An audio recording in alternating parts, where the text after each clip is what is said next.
Texas summer of 1945, a woman's hand trembles as it reaches for something unfamiliar. The fingers pale and dirt-stained wrap around cold glass. Condensation beads on the surface running in slow rivulets down green-tinted curves. The label reads Coca-Cola in bold white script letters that seem to glow in the afternoon light. She lifts the bottle with both hands as though it might explode. The cap comes off with a sharp hiss. The sound cuts through the humid air like a small rebellion. Bubbles rise inside the dark liquid, sparking and dancing toward the surface. She brings it to her lips, tastes fizz for the first time. The sensation bites like tiny electric shocks against her tongue, sweet and sharp and utterly foreign. Around her, barbed wire gleams in the Texas sun. Watchtowers stand rigid against the sky so blue it hurts to look at. The uniform she wears carries the eagle and swastika of the Third Reich, now faded and salt-stained from weeks at sea. Her name is Margaret Weber. Her friends call her Greta. She is 22 years old. She trained as a Red Cross nurse in Hamburg before the war pulled her into chaos. For 3 years, she patched wounds that never seemed to close, watched boys die in hospital beds, that smelled of blood and carbolic soap and despair. She was told that capture meant starvation, that American prisons were death camps with different flags, that the enemy would humiliate her, break her, leave her to rot in cages built from cruelty and revenge. No one told her they would give her ice cream. No one told her they would hand her a cold bottle of something that tasted like celebration, like freedom, like a world she had been taught did not exist. Her voice, older now, weathered by decades, carries across the years. They told us Americans would starve us, that captivity meant death. No one told us they'd give us ice cream. The question hangs in the thick Texas air. When your enemy treats you better than your own country ever did, who becomes the real enemy? Summer of 1943. 2 years earlier, the wheat fields of France burned under the weight of retreat. Their gold turns to ash beneath boot and tread. From those fields where the air still reeks of smoke and iron, a line of prisoners winds its way toward captivity. Among them march women who once wielded pens, bandages, and typewriters more often than rifles.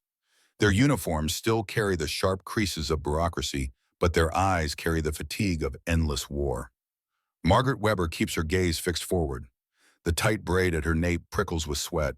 She walks with measured dignity, though her palms clench inside her pockets, nails pressing crescent moons into her flesh. Each step forward feels hollow, as though the ground beneath is shifting toward a reality none can yet name. To her right walks Elise Koch, older by nearly a decade, 32. She once transcribed speeches in Berlin's marble halls, her fingers flying across typewriter keys, while men in expensive suits decided the fates of nations. Now those same fingers grip the straps of a worn canvas pack. Her lips are set in a hard line. Her silence is a shield sharper than any blade.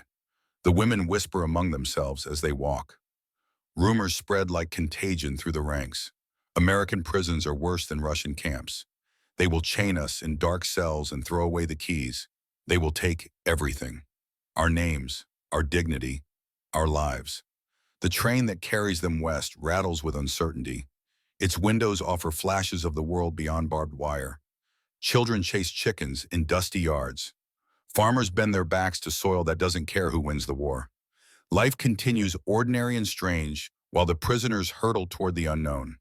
When the sea finally rises to meet their gaze, it is vast and blue and merciless. Greta presses her forehead against the cool window glass. She has never seen the ocean before. It stretches to the horizon like liquid infinity.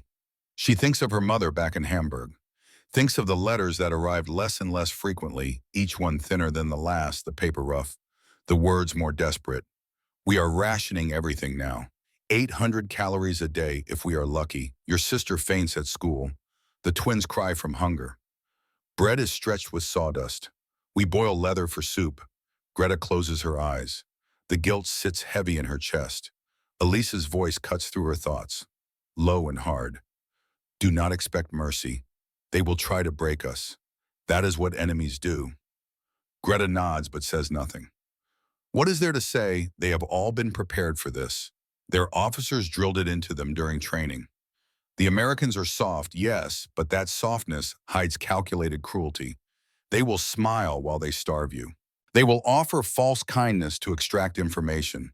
They will play at civilization while planning your destruction. At best, they'll throw us stale bread and lock us in cages. At worst, well, they all know what the worst looks like.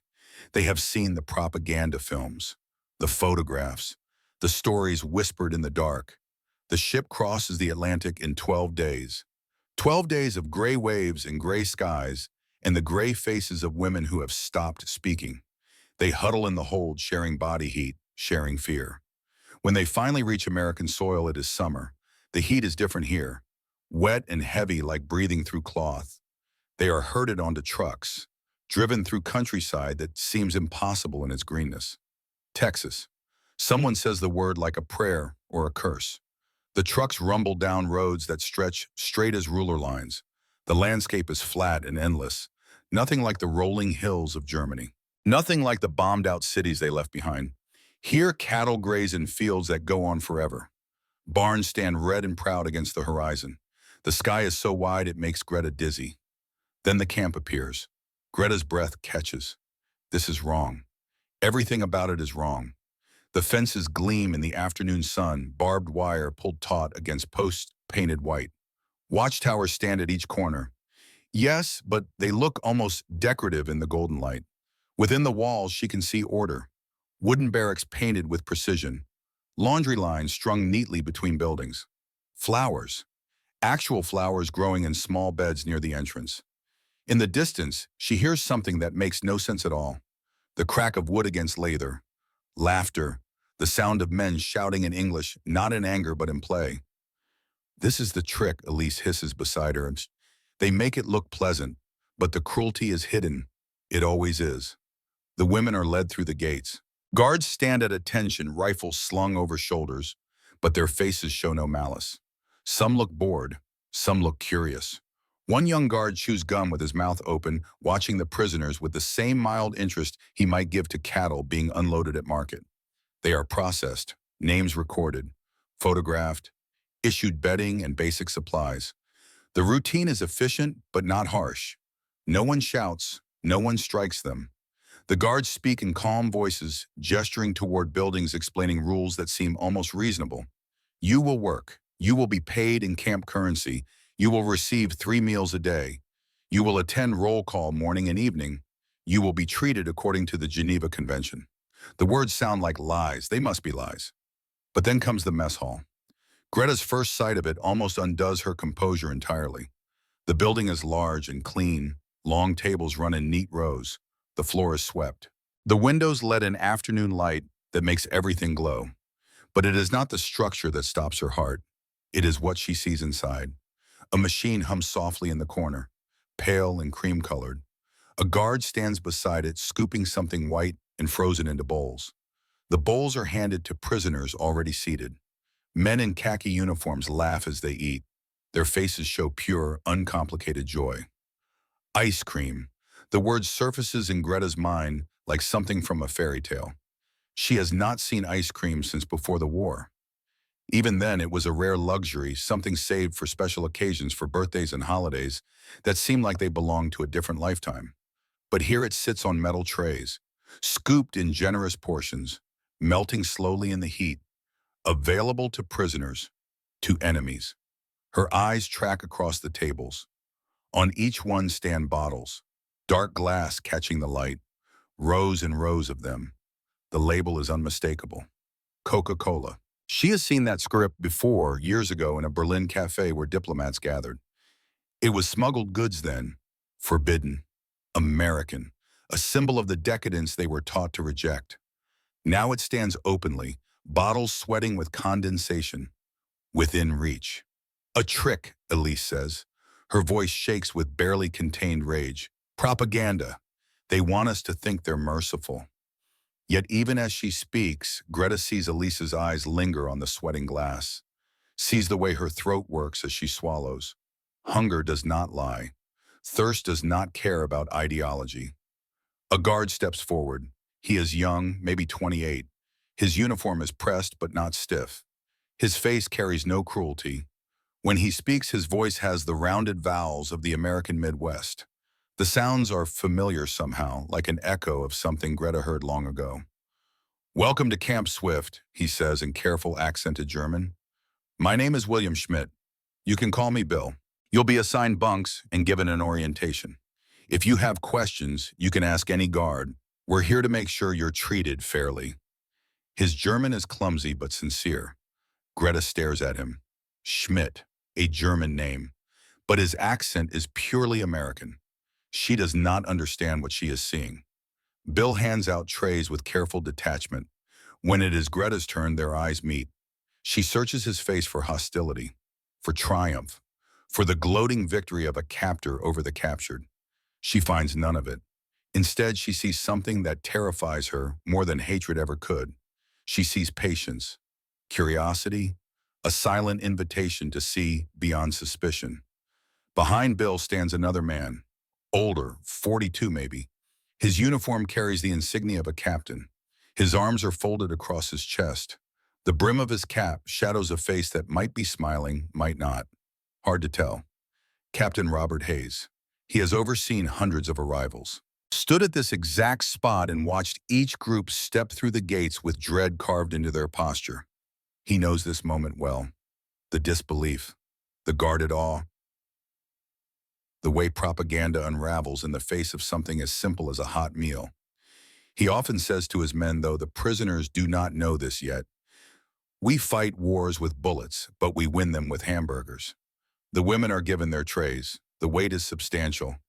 Real food, mashed potatoes whipped to cream, meatloaf still steaming, green beans, bread with butter. And at the end of the line, the choice ice cream or Coca-Cola, or both.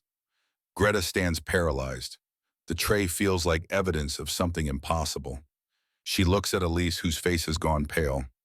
Around them, other women stare at their plates with expressions ranging from confusion to suspicion to barely concealed longing. They find seats. The metal chairs scrape against the floor. For a long moment, no one moves. The food sits untouched. It could be poisoned. It could be a test. It could be the prelude to some elaborate humiliation. Then someone lifts a fork, then another.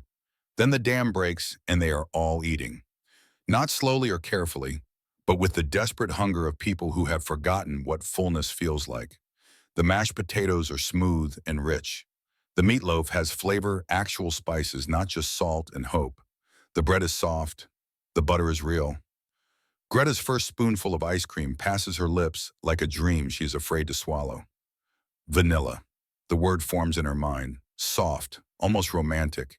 She had imagined sweetness buried forever under rubble, had accepted that such things belonged to the past, to a world that no longer existed. But here it is, cold and perfect, melting too quickly, running across her tongue. The sweetness is almost painful. It floods her senses, makes her eyes water. She does not know if she wants to laugh or cry. Across the table, Elise presses her spoon down hard, resisting, fighting. Her jaw clenches, her knuckles go white. Finally, with a sharp, angry motion, she lifts the spoon to her mouth. Her eyes flicker. Surprise breaks through her armor for just an instant, then fury at her own reaction. It's nothing, she mutters, just sugar and air. But her hand shakes as she takes another bite. The Coca-Cola bottle is stranger still. Greta holds it cautiously. The glass is heavy, solid. The dark liquid inside looks almost black. She has no idea what to expect. The cap resists at first, then comes free with that sharp hiss. The sound makes her flinch. She lifts it, brings it to her lips, takes a small sip. The fizz explodes across her tongue. Bubbles bite like tiny sparks. The taste is sweet, but also something else. Something dark and complex. Caramel and spice and a sharpness she cannot name. It is unlike anything she has ever experienced. Around her, laughter rises. An American soldier grins at the German women, his voice carrying easy humor. Careful, ladies. That's democracy in a bottle. Some of the women chuckle nervously. Others glare, unsure if the joke is insult or invitation. Greta just stares at the bottle in her hand. Democracy in a bottle. What does that even mean? She takes another sip. The fizz races down her throat, makes her cough slightly. But underneath the shock of carbonation is something undeniable. It tastes good. It tastes like joy.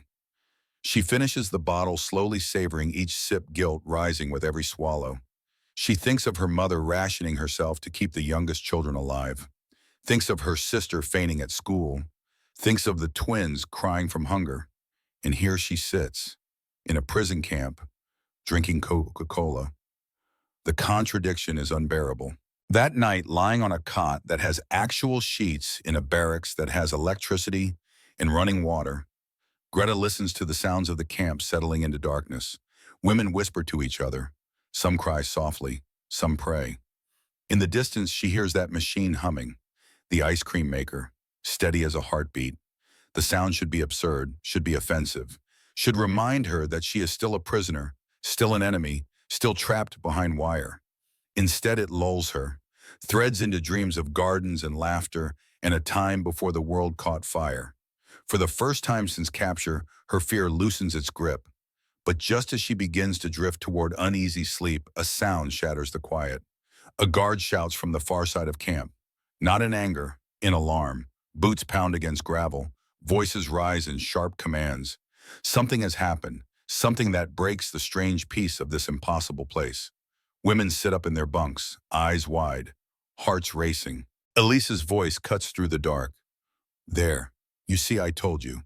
The kindness was just a mask. Greta says nothing. She lies still, listening to the commotion outside, tasting Coca-Cola on her lips, feeling ice cream's ghost on her tongue. The wire is real. The guns are real. The war is real, but so was the sweetness. And she does not know which truth to believe. The next morning brings answers. At roll call, Captain Hayes stands before the assembled prisoners. His face is grim. Behind him, guards flank a man in handcuffs, a German officer, Oberst Werner Kaufmann, tall and proud even in restraints. His uniform still carries the insignia of rank, though it has been stripped of medals. Hayes speaks in clear, slow German. Last night we discovered that Oberst Kaufmann has been organizing resistance within this camp. He has been holding secret meetings, reminding prisoners that accepting American treatment is treasonous, encouraging defiance and planning potential escapes. The words fall like stones into still water. Let me be absolutely clear, Hayes continues. You are prisoners of war. You are being treated according to international law and the standards of human decency. But do not mistake kindness for weakness. Anyone found undermining camp authority will face consequences. This is not a vacation. This is captivity. And you will remember that. Kaufmann is led away. He does not struggle, does not protest. But as he passes the women, his eyes find Greta's. The look he gives her is cold and knowing. You enjoyed their ice cream. You drank their Coca-Cola. You are weak. You are a traitor. The message is clear without a word being spoken. The women return to their barracks in silence. The joy of the previous evening has curdled. The sweetness has turned bitter in memory. Elise grabs Greta's arm. Her grip is bruising.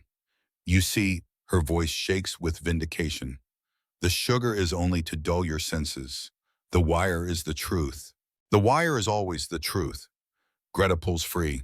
She walks to her bunk, sits down heavily. Her hands are shaking. On the small shelf beside her bed sits the empty Coca-Cola bottle. She kept it, does not know why. The glass catches the morning light streaming through the window. The label is slightly torn now, but the white script is still visible. She picks it up, turns it in her hands. The weight is comforting somehow. Outside, the camp continues its routines. Guards patrol, prisoners move between buildings. The smell of breakfast drifts from the mess hall. Eggs and bacon and coffee. Real coffee. Not the ersatz substitutes they drank back home. The real thing. Her stomach growls despite her churning thoughts. Days pass, contrasts sharpen. The prisoners are fed 3 meals a day, more calories than their families back home could dream of. Guards are firm but not cruel. They speak casually about baseball scores, movie stars' dances on Saturday nights. They treat the prisoners not as monsters but as women who happen to be on the wrong side of a war. It feels like stepping into a parallel universe where war exists only at the edges of newspaper headlines. Yet the barbed wire reminds them always, this is not freedom, this is not home.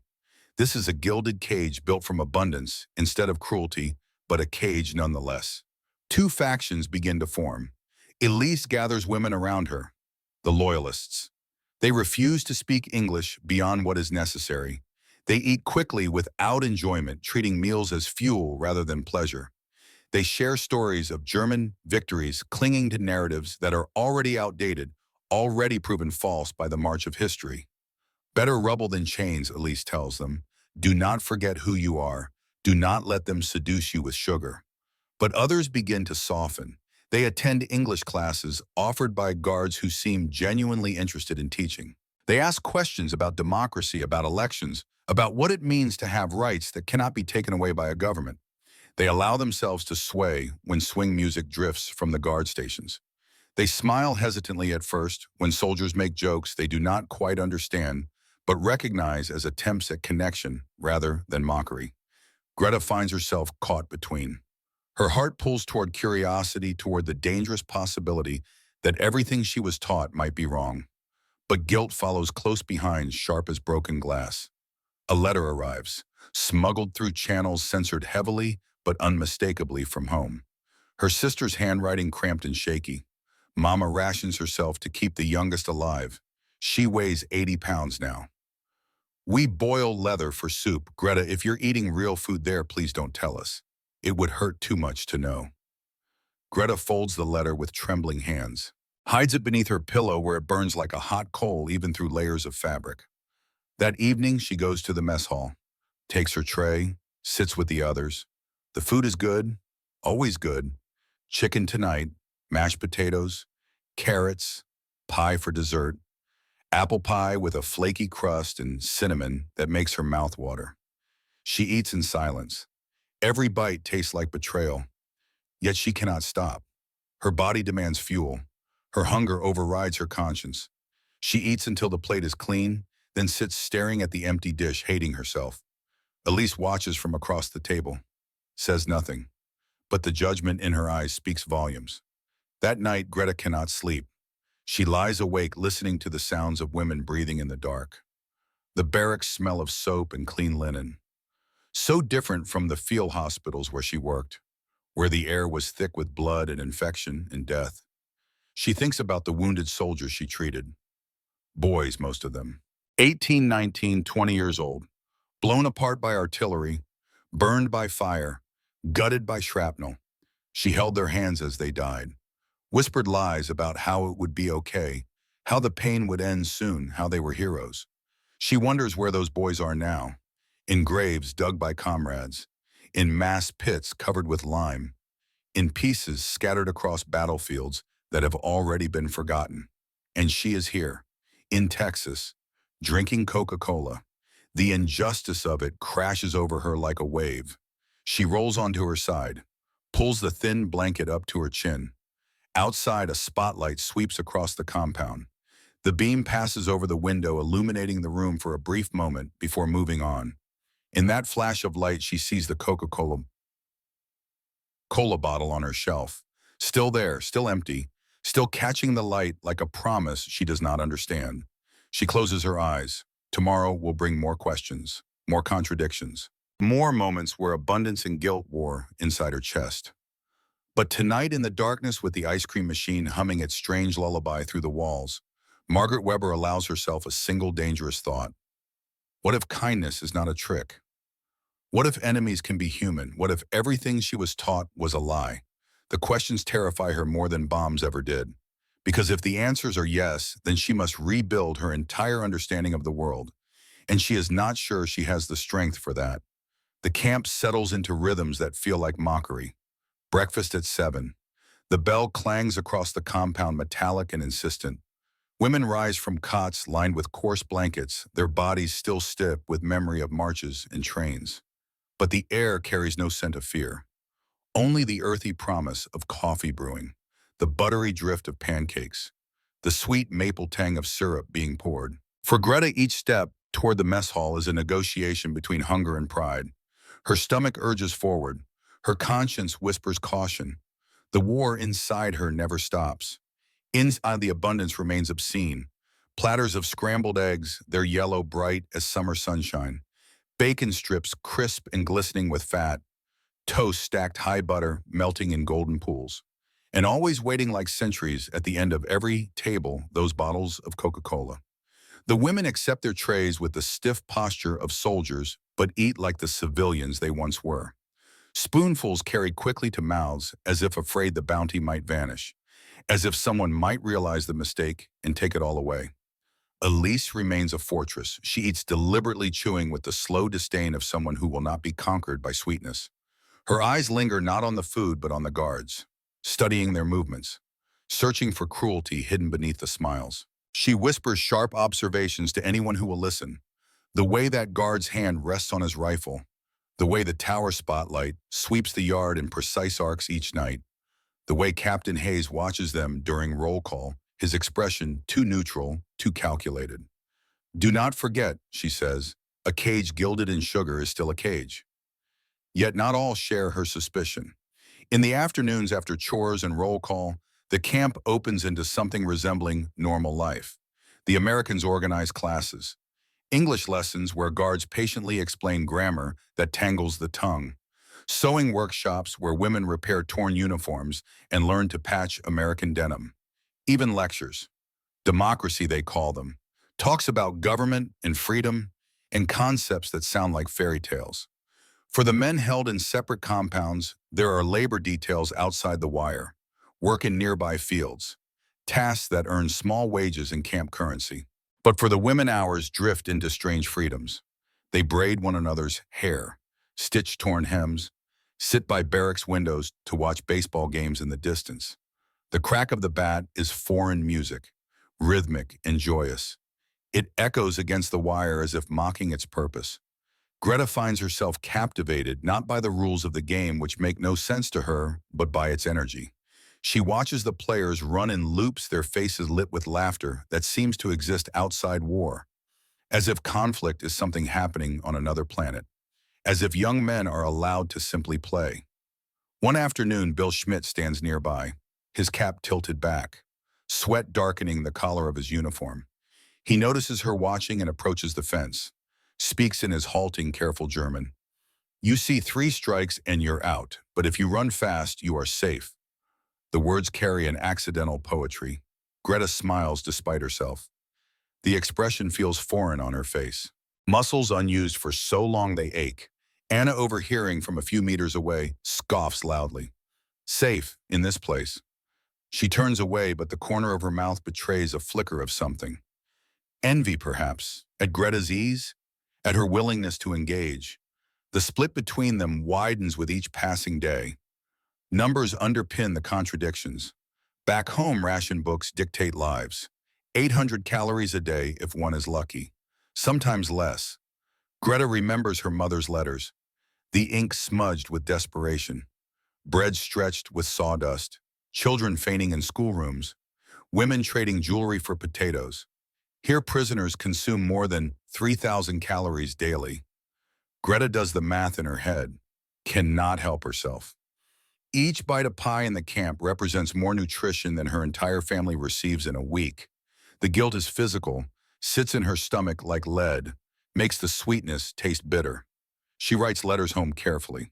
Omitting mention of ice cream or soda, she describes the barracks, the weather, the routine. She asks about her siblings. She tells her mother she is safe and being treated fairly. She does not say she is being treated well. That distinction matters. Fairness is acceptable. Kindness would cut deeper than any weapon. Still, truth seeps into her. One evening after supper, she sits outside the barracks. The Texas heat has broken slightly. A breeze carries the scent of prairie grass and distant cattle. She sips from a Coca-Cola bottle. The fizz tickles her throat. Bubbles rise like laughter she has forgotten how to make. She tips her head back, watches the sunset paint the sky in streaks of copper and violet. For a moment, she feels herself suspended between 2 worlds, the ashes of Europe and this improbable oasis. Neither feels entirely real. Elise joins her, reluctantly, arms folded, gaze sharp as broken glass. You are forgetting yourself, she warns. Greta answers quietly, not looking at her. Perhaps I am remembering who I once was. Who you were, Elise says, voice hard, was a girl who believed in something, who stood for her country even when it was difficult. That girl would not laugh with the enemy, would not drink their poison and call it kindness. It is not poison, Greta says. It is just Coca-Cola. It is the same thing. They sit in tense silence. The sun continues its descent. Colors deepen. Purple bleeds into indigo. Stars begin to emerge bright and cold. Finally, Greta speaks again. Do you never wonder if we were lied to about them? Elise's response is immediate. No, but the word comes too quickly, too forcefully. And in that quickness, Greta hears doubt. Camp life blurs boundaries between captivity and ordinary living. Music spills from radios in the guard huts. Swing tunes with trumpets that lift spirits even when lyrics are incomprehensible. Benny Goodman and Glenn Miller. Names that mean nothing to the German women, but sounds that make their bodies remember joy. Some nights, the Americans set up dances, invite civilian volunteers from nearby towns to mingle with guards. The women watch from shadows. The rhythm tugs at their bones, a reminder of youth wasted on uniforms. Greta sways unconsciously, just slightly, her hips moving to the beat, her shoulders loosening. Elise catches her arm, grips it like an anchor. Do not let them seduce you, she hisses. But even Elise's eyes linger on the spinning skirts. The quick joy of strangers who have never heard bombs fall, who have never dug through rubble looking for pieces of people they loved. Rumors circulate with the smoke of campfires lit in the recreation areas. Some men embrace the re-education classes. Fascinated by talk of freedom and individual rights, they attend eagerly, take notes, ask questions that their guards answer with surprising patience. Others seethe, cling to ideology like a lifeline, gather in tight knots to whisper about loyalty and betrayal, about the day Germany will rise again and punish those who collaborated. The women stand between, uncertain which path to follow. Greta feels the tug of curiosity, the dangerous desire to believe in kindness, to imagine a world where governments serve people instead of the reverse, where voices matter, where choice is not treason. Elise clings to defiance, convinced it is the only armor left to her, the only thing that separates her from complete dissolution. The surveillance is constant. Spotlights sweep the barracks at night. Boots crunch along patrol paths. Towers loom like silent judges. Yet within those confines, life blooms in odd, defiant ways. One woman paints scenes of home on scraps of cardboard, mountains and forests and villages that may no longer exist. Another composes poems about the absurdity of ice cream in a prison. Humor sparks like flint. They nickname Coca-Cola soft war juice and laugh softly at the irony of drinking the enemy's pride from glass bottles. Even Elise cracks a smile once, though she buries it quickly beneath her scowl. Greta begins to sense that survival here is not about enduring hunger or violence. Those would be simple, straightforward, expected. This is about navigating abundance without losing oneself. Sweetness is as dangerous as bullets. It blurs the line between enemy and benefactor. Each sip of soda softens resistance. Each scoop of ice cream melts suspicion. She wrestles with the guilt of enjoyment, the betrayal it seems to represent, and the fragile hope it carries. One night, lying on her cot, she listens to the distant hum of the ice cream machine. Steady as a heartbeat, the sound is absurd in its comfort, yet it lulls her, threads into dreams of gardens and laughter. She awakes with Elise's voice in her ear, harsh and certain. They want you to forget the rubble. But the rubble is all that waits for us. Greta turns her face toward the window. Beyond the wire, the guard towers glow like watchful eyes. She thinks of Bill's clumsy German, of Captain Hayes' wry smile, of the sweetness dissolving too fast on her tongue. She cannot decide which is more dangerous, the fences that hold her body or the abundance that threatens to claim her heart. Then one evening, as dusk settles like ash, something shifts. Greta stands near the fence, not too close, close enough to be improper but far enough to avoid accusations. The day's heat still radiates from the packed earth. Cicadas sing their electric songs in the grass beyond the wire. She is alone, or thinks she is. Then she hears it, a sound that stops her breath. Someone is humming, low and soft, a melody she knows, a lullaby her grandmother sang, a tune from Bavaria, from home.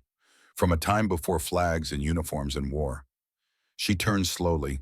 Bill Schmidt stands on the other side of the fence. 20 meters away. He has not seen her yet. His back is to the setting sun. He whistles the same tune he was humming. The notes drift across the space between them like smoke. Greta's throat tightens. She does not move. Cannot move. The sound unlocks something in her chest. A door she had sealed shut. Bill turns, sees her. His whistling stops. For a long moment, they simply look at each other. The wire between them suddenly feels both insurmountable and meaningless. He speaks first, in German. My Oma used to sing that. She came from Heidelberg. Greta finds her voice. My grandmother sang it too, in Hamburg. It's an old song, Bill says. Older than countries, older than wars.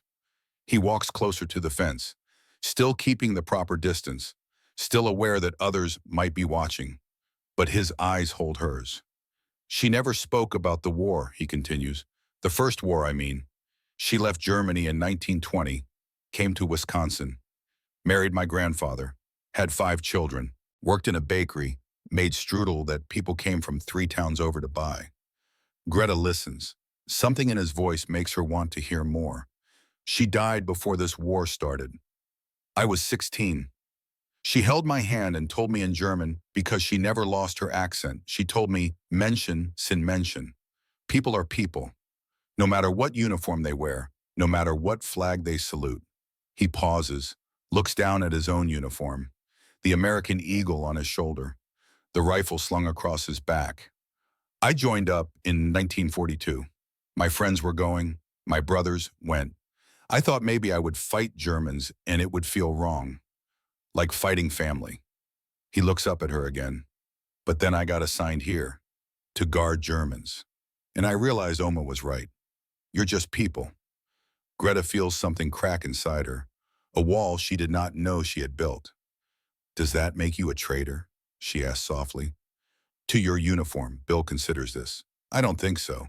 I think it makes me her grandson. She taught me to see people. The uniform doesn't change that. But we are enemies, Greta says. Your country and mine. We are at war. Our countries are at war, Bill corrects. You and I are just talking across a fence. The distinction seems small, meaningless, yet it resonates like a bell struck in the quiet evening. Greta grips the fence. Her fingers wrap around the wire. It cuts slightly into her skin. The pain grounds her. They told us you would be monsters, she says, that Americans were cruel, that you would starve us and beat us and leave us to die. They told us you were monsters too, Bill replies. Nazis, fanatics, people who enjoyed killing. And what do you think now? He smiles, bad and small. I think you're a nurse who probably saved a lot of lives. I think you're scared and homesick and trying to make sense of a world that stopped making sense a long time ago. Tears sting Greta's eyes. She blinks them back. Will not cry, cannot cry. Not here, not in front of him. But the kindness in his voice is harder to bear than any cruelty could be. My grandmother is dying, she says suddenly. Does not know why she tells him this, but the words pour out like water from a broken dam. My sister writes that she weighs 80 pounds. They have no food, nothing. And here I am eating ice cream, drinking Coca-Cola, while she starves. Bill's face creases with genuine pain. I'm sorry. Don't be sorry, Greta says, voice sharpening. Being sorry doesn't help. It just makes it harder. What would help? She laughs, a bitter sound. Ending the war, turning back time, never starting any of this, nothing that is possible. They stand in silence, the space between them filled with all the things that cannot be said, all the contradictions that cannot be resolved. Finally, Bill speaks again. My Oma used to say something else. She said guilt is just love with nowhere to go. You love your grandmother, your family. That's good. That's human. But punishing yourself doesn't feed them. It's all I can do, Greta whispers. No, Bill says gently. You can survive. You can stay human. You can remember that even in the middle of hell, people can be kind. And maybe when this is over, you can take that knowledge and build something better. Greta looks at him. really looks, sees not a guard, not an American, not the enemy, just a man, young and uncertain and trying to make sense of the same senseless world. They will call me a traitor, she says, for talking to you like this, for listening. Are they right? I don't know anymore. Bill reaches into his pocket, pulls out something small, a photograph. He holds it up to the fence where she can see it. A young woman in traditional Bavarian dress, smiling, holding a tray of pastries. That's my Oma, he says. Taken in Milwaukee, 1925. She looks happy there. Free. She used to tell me America gave her that. The chance to just be herself. Not German, not American. Just Maria. A woman who made good strudel and loved her grandchildren. He puts the photograph away. I think about her when I'm here, when I see you all. I think about how she would want me to treat you. And I know the answer. With dignity, with kindness, because that's what she taught me. Greta feels the wall inside her crumble further. Each word he speaks is a hammer blow against the ideology she was raised with. The propaganda that painted Americans as demons. The lies that said enemies were less than human. If Bill is the enemy, then the enemy is just a man who loved his grandmother. And that realization terrifies her more than bombs ever did. Because if he is human, then what does that make her? What does that make the war? What does that make all the death and suffering and sacrifice footsteps approach? Both of them straighten. Bill steps back from the fence, assumes his professional demeanor. A guard on patrol, nothing more. But as he walks away, he turns once, catches her eye, nods slightly. Greta nods back. When she returns to the barracks, Elise is waiting. I saw you, she says, voice cold, talking to the guard, the one who speaks German. We were just talking, Greta says. Just talking. Elise repeats the words like they taste foul. Do you know what they will say? Back home when we return, they will say you collaborated, that you fraternized with the enemy, that you betrayed everything. We talked about his grandmother, Greta says, voice rising. About a song, about humanity, that's all. That's everything, Elise spits. Don't you understand? Every word you speak to them is a betrayal. Every smile, every moment you let them think they can reach you. You are giving them exactly what they want. And what is that? Your soul. The word hangs between them. Heavy, absolute. Greta feels exhaustion crash over her. Maybe I don't have a soul left to give. Maybe the war took it already. Then fight to get it back, Elise says. Don't surrender it for ice cream and lies. She turns away, but before she leaves, she speaks again. Quieter this time. They are planning classes, re-education they call it, teaching us about democracy, about freedom, about American values. She looks back at Greta. You will not attend.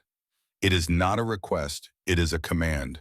And if I do, Greta asks, then you choose sides, and I will know where you stand. Elise leaves.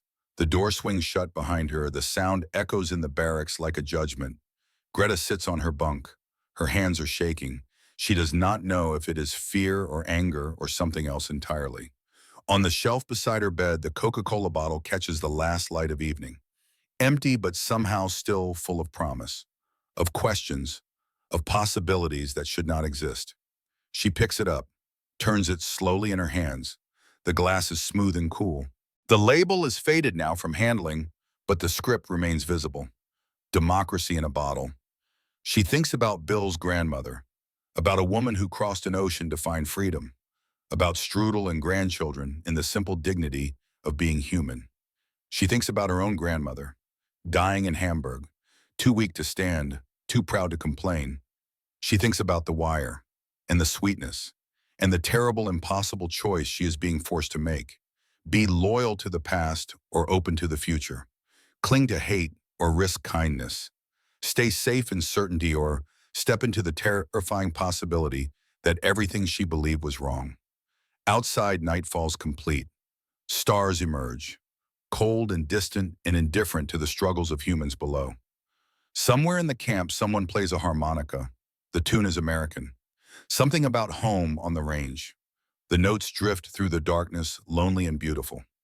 Greta lies back on her cot, closes her eyes. Knows that sleep will not come easily tonight, because tomorrow the Americans are offering their first class. Introduction to Democracy, they call it. An hour in the recreation hall. Optional attendance. No one forced. And she knows with absolute certainty that she will go. Not because she believes them, not because she has chosen sides, but because Bill's grandmother sang a Bavarian lullaby in Milwaukee, because enemies can whistle songs from home, because the wire is real, but so is the sweetness. And she needs to understand which truth will sustain her when she finally goes home to the rubble. Morning comes with the weight of decision.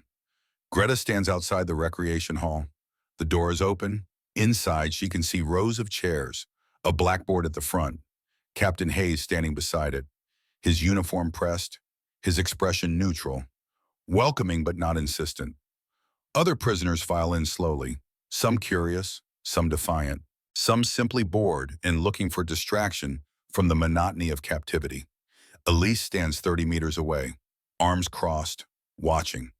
Her gaze is a physical pressure against Greta's back. Greta takes a breath, steps inside. The room smells of chalk dust and wood polish. Hayes nods to her, says nothing, does not make a show of her attendance. For this she is grateful. She takes his seat near the back, close enough to hear, far enough to maintain the illusion of distance. Hayes begins to speak. His German is better than Bill's, more formal. He has clearly studied. Today we talk about democracy, about government by the people, about the idea that power comes not from the state, but from individuals, that rights are not given by leaders. They are inherent. They belong to you simply because you exist. The words sound like fiction, like fairy tales told to children. Greta was raised to believe the opposite, that the state is supreme, that individuals exist to serve the greater good, that rights are privileges granted by those in power and can be revoked when necessary.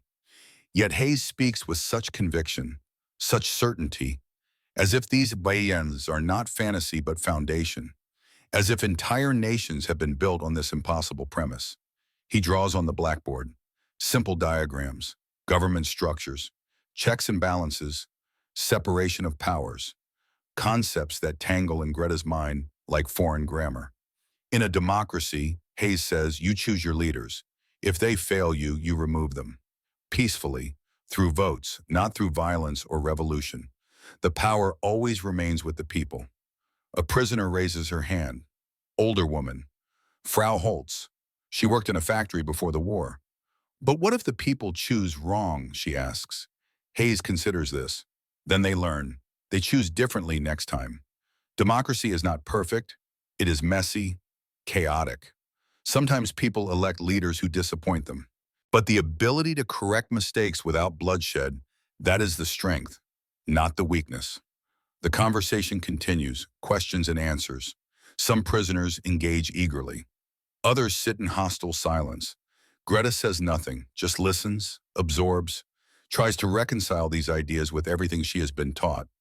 When the hour ends, she files out with the others. Her mind is spinning. Thoughts collide like particles in a chamber too small to contain them. Elise intercepts her in the yard. Her face is rigid with fury. You went. It is not a question. It is an accusation. I listened, Greta says. That is all. That is everything. Elise's voice rises. Other women turn to look. Do you think this is innocent? They are trying to break us, to make us doubt, to turn us against ourselves. They are just talking, Greta protests, about ideas, about how their government works. They are teaching us to betray our country. Elise steps closer. Her breath is hot against Greta's face. You think you can dabble in their propaganda, take a little here, reject a little there. It doesn't work that way. Every word you hear is poison. It seeps in, changes you, makes you question everything. Maybe I should question everything, Greta says. The words surprise her. She did not know she was going to say them. Elise's eyes widen, then narrow. So you admit it. You are turning. I am thinking, Greta says. Is that a crime? Yes. The word cracks like a whip. When thinking means abandoning loyalty, when thinking means forgetting who you are. Around them a crowd has gathered, women watching, waiting to see which side will prevail. The tension is electric, dangerous. Another voice speaks. Frida, young, 20 years old, she worked as a clerk before being conscripted. She has been writing letters, Frida says. Her voice carries across the yard, telling her family the Americans are kind, spreading lies. The accusation detonates like a grenade. Greta's stomach drops. That's not true. I never wrote that. You told your sister you were being treated fairly, Frida insists, that the guards were not cruel, that you had enough to eat. Because it's true, Greta says desperately. I won't lie to my family. The truth can be a lie, Elise says, voice cold. When you tell them you have food while they starve, you are choosing the enemy over your own blood. The circle of women tightens. Greta can feel their judgment pressing in. Some faces show sympathy. Others show anger. Most show fear. Fear that association with her will contaminate them. We should decide, Elise announces, here, now, whether she is one of us or one of them. A trial, Frau Holtz asks uncertain. A judgment, Elise corrects. We are not children. We know collaboration when we see it. She attends their classes, laughs with their guards, drinks their Coca-Cola with gratitude instead of shame. Where does it end? Greta looks around at the faces. Women she has lived beside for months, shared meals with, slept in barracks with. Now they look at her like she is foreign, dangerous. What happens if you find me guilty, she asks quietly. We remember, Elise says, and when we return home, your name is remembered too. Collaboration is not forgotten. Not in Germany, not ever. The threat is clear. In a defeated nation looking for scapegoats, collaborators do not survive long. Their names are whispered, their families shunned, sometimes worse.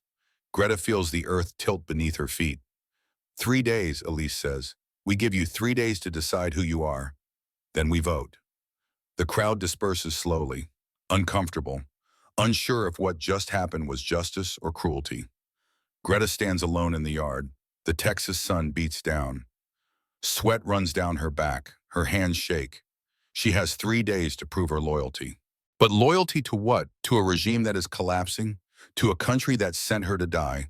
To an ideology that is being dismantled by every moment she spends in this place? Or loyalty to something else? Something harder to name. Truth. Humanity. The dangerous possibility that kindness can exist even between enemies. That night she does not sleep. She lies awake listening to the sounds of the barracks, women breathing, someone crying softly, someone else praying in whispered German. The ice cream machine hums in the distance. That steady, absurd heartbeat. She thinks about Bill's grandmother, about democracy in a bottle, about the wire and the sweetness and the impossible choice. 3 days pass like fever dreams. Greta moves through routines mechanically, eats without tasting, speaks only when necessary, avoids eye contact with everyone, both the accusers and the sympathizers. Bill tries to approach her once. She turns away, cannot afford even that connection now. On the third evening, the women gather in the barracks. No guards. This is internal, private, their own justice. Elise stands at the front, judge and prosecutor both. She presents the evidence. Greta attended the democracy class. Greta smiled at guards. Greta wrote letters that portrayed captivity in positive terms. Greta accepted extra rations without protest. Greta drank Coca-Cola like it was medicine instead of poison. Each accusation lands like a stone. Then Frida speaks again. I saw her teaching the German guard our language, not just words, poetry, songs from childhood. She is giving them pieces of us. This is the deepest cut, because it is true. She did teach Bill the words to the lullaby, did share fragments of culture, did create connection where none should exist. Greta stands. Her legs feel weak, but she forces them steady. I have done nothing but try to survive, she says. Her voice sounds small in the crowded room. Is that a crime to eat when offered food, to learn when offered knowledge, to be kind when shown kindness? Yes, Elise says simply, when it means forgetting who you are. And who am I, Greta asks. The question is not rhetorical. She genuinely does not know anymore. You are German, Elise says. That is all that matters. That is all that should ever matter. Before Greta can respond, the door opens. Bill Schmidt stands in the entrance. His presence is a violation of protocol. He should not be here. This is the women's barracks, off limits except for emergencies. But he enters anyway. The room falls silent. Every eye turns to him. He speaks in German, directly to Elise. His voice is steady, but there is steel underneath. My grandmother fled Germany in 1920. She told me about the old country, the beauty, the culture, the people. She loved Germany. He pauses. But she left because she loved freedom more. He turns to address all of them. You think accepting kindness makes you traitors. But my Oma said the real betrayal is letting hate consume you. The real loyalty is to your humanity, not to a regime that sent you to die. Elise stands, furious. You have no right to speak here. I have every right, Bill says, voice rising, because in 2 years, maybe less, this war will end. You will go back to a Germany that is destroyed, and you will have a choice. Rebuild with bitterness or rebuild with the memory that even enemies can be human. He pulls something from his pocket, a newspaper, recent. He holds it up so they can see the headline. Berlin is falling, he says quietly. The Soviets are in the streets. The Third Reich has maybe weeks left, maybe days. The words hit like physical blows. Women gasp. Some begin to cry. Others sit in stunned silence. You can spend these last days hating each other, Bill continues, fighting over who is loyal and who is not. Or you can prepare for what comes next, for survival in a world that will have no use for the old hatreds. He looks at Greta. Their eyes meet across the crowded room. This woman taught me a song, he says, a lullaby my Oma used to sing. It reminded me that borders are made up, flags are made up, but humanity is real. Kindness is real. And those things will last long after nations fall. He turns back to Elise. You want to judge her, fine, but judge her for the right things, not for surviving, not for staying human. Judge her if she becomes cruel, if she forgets mercy, if she loses her soul to bitterness. His voice softens, but I have seen no evidence of that, only a young woman trying to make sense of a senseless world. He leaves. The door closes behind him. The silence he leaves is profound. Slowly, women begin to whisper. The certainty Elise built starts to crack. Frau Holt stands. I do not think we should do this. We are not Nazis. We are not judges. We are just women trying to survive. Others nod. Murmur agreement. The trial dissolves. No verdict given. No judgment passed. But the damage is done. The camp is divided. Trust is shattered. Even those who sided with Greta do so quietly, afraid to be marked as collaborators themselves. Elise retreats into cold silence. She gathers her loyalists around her like armor. They vow to remain unchanged, to return home as pure as they left. Greta lies awake that night knowing she has crossed a threshold. There is no going back. Whatever waits for her in Germany, it will not be welcome. Not anymore. 2 nights later, everything changes again. 3 male prisoners attempt escape. They cut through a section of fence in the darkness, make it nearly 100 meters before searchlights find them. One is shot in the leg, not killed, but bloodied, screaming. The sound wakes the entire camp. Greta watches from the barracks window as guards swarm the area, as the wounded man is carried to the infirmary, as the other 2 are restrained and led away in handcuffs. The next morning, Captain Hayes calls an assembly. His face is harder than Greta has ever seen it. You are treated well here, he says, voice carrying across the silent ranks. You receive food, shelter, medical care. You are given work and wages. You attend classes if you wish. You are protected by international law. He pauses. But do not mistake kindness for weakness. You are prisoners of war. The war is not over. Anyone who attempts escape will face consequences. He gestures to the infirmary where the wounded man is being treated. We shot to wound, not to kill. We provided immediate medical care. He will survive. Another pause. But the next person who tries this may not be so fortunate. Do not test us. Do not force us to choose between mercy and security. The assembly is dismissed. Women return to barracks in subdued groups. Elise finds Greta in the yard. For once, her voice holds no triumph, only exhaustion. You see, she says, the sugar is only to dull your senses. The wire is the truth. The wire is always the truth. Greta nods slowly. Yes, the wire is real. The guns are real. She looks at Elise. But so is the ice cream. So is the Coca-Cola. Cola. Both things are true. They cannot both be true, Elise insists. But they are, Greta says softly. That is what I am learning. The world is more complicated than we were taught. People can be kind and cruel, generous and dangerous. The same hands that give you Coca-Cola also hold rifles. Both are real. Both matter. Elise stares at her for a long moment, then turns away without another word. That night, a smuggled newspaper makes its way through the camp. The headline is stark and undeniable. Germany surrenders unconditionally. War in Europe ends. The date is May 8, 1945. The women gather around the single copy, passing it hand to hand with trembling fingers. Some sob openly. Some sit in shocked silence. Some pray. The world they knew is over. Everything they believed in has collapsed. The Reich that was supposed to last 1,000 years lasted 12. Now they must return to the ashes. Guards cheer outside. Rifles are fired into the air in celebration. Laughter and music spill from the American buildings. They have won. It is over. They can go home. But for the German women, victory is a foreign concept.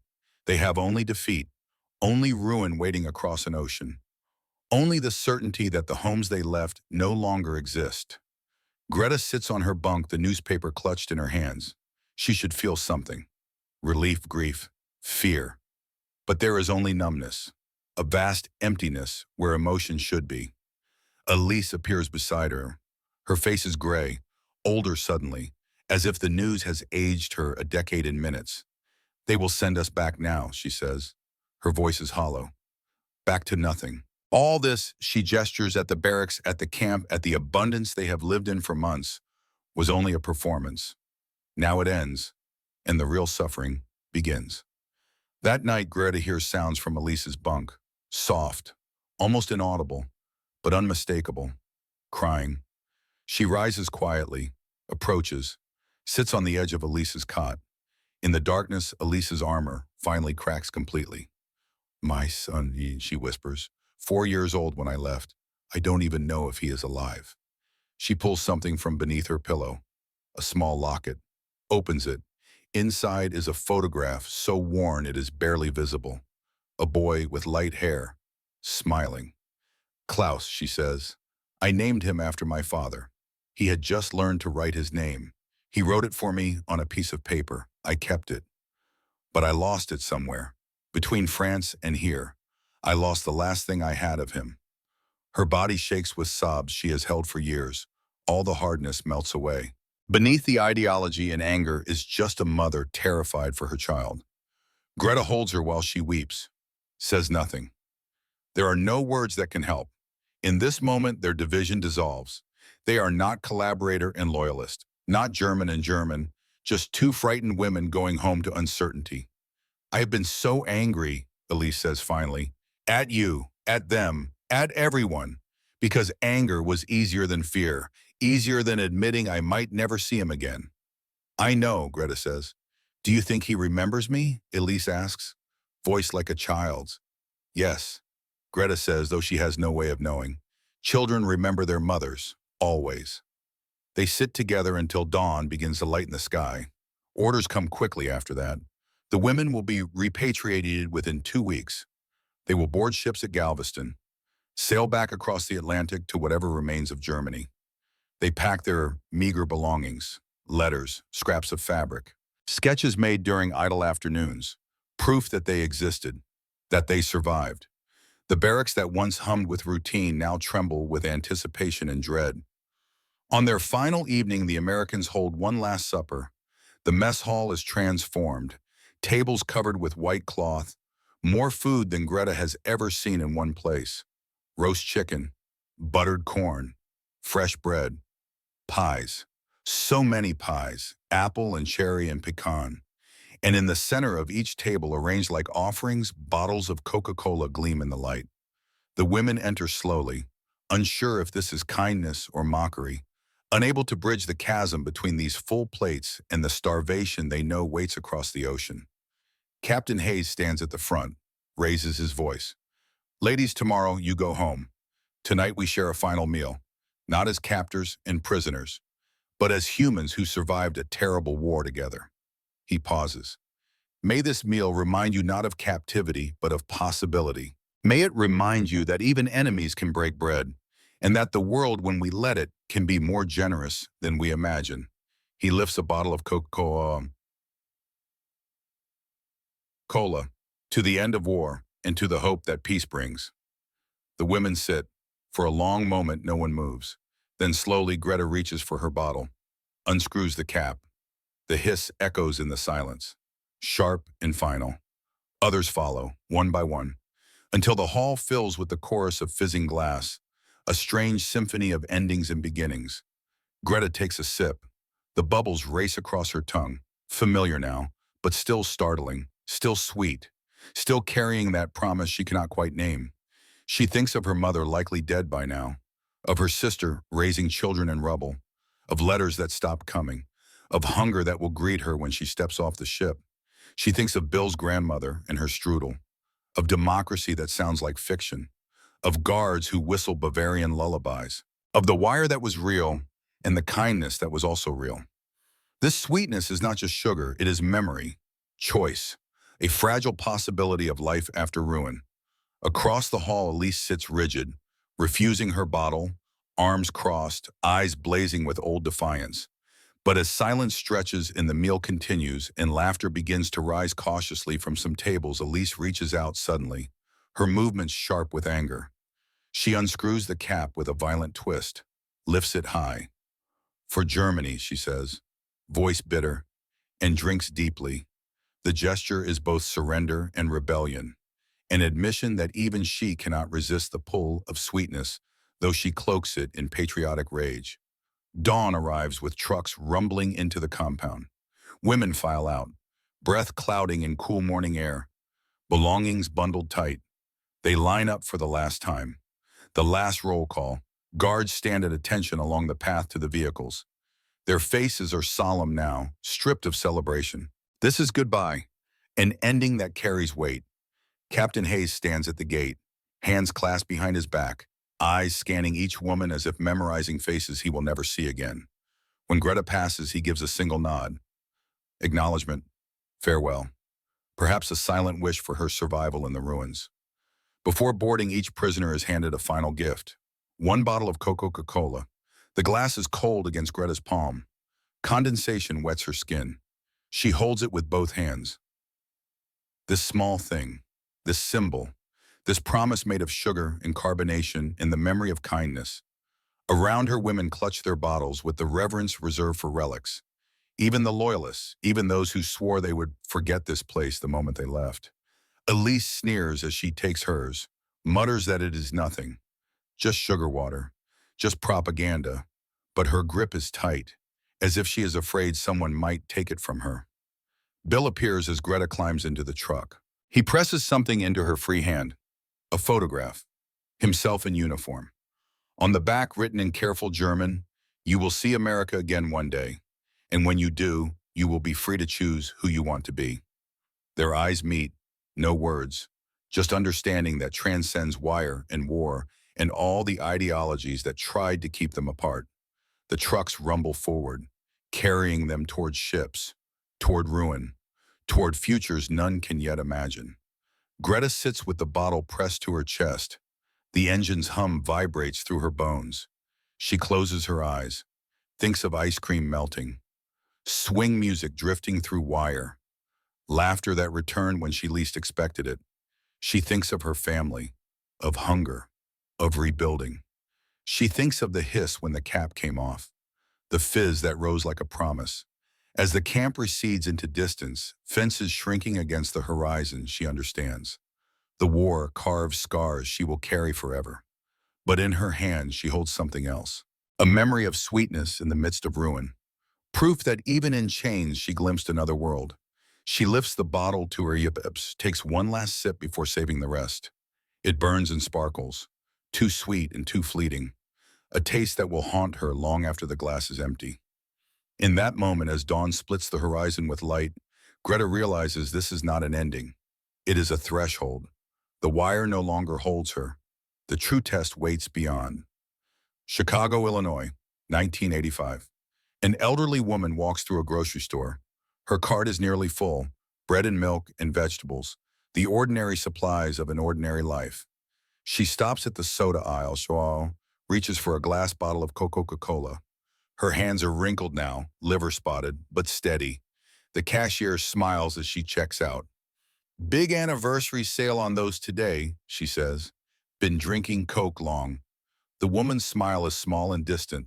40 years, she says, give or take.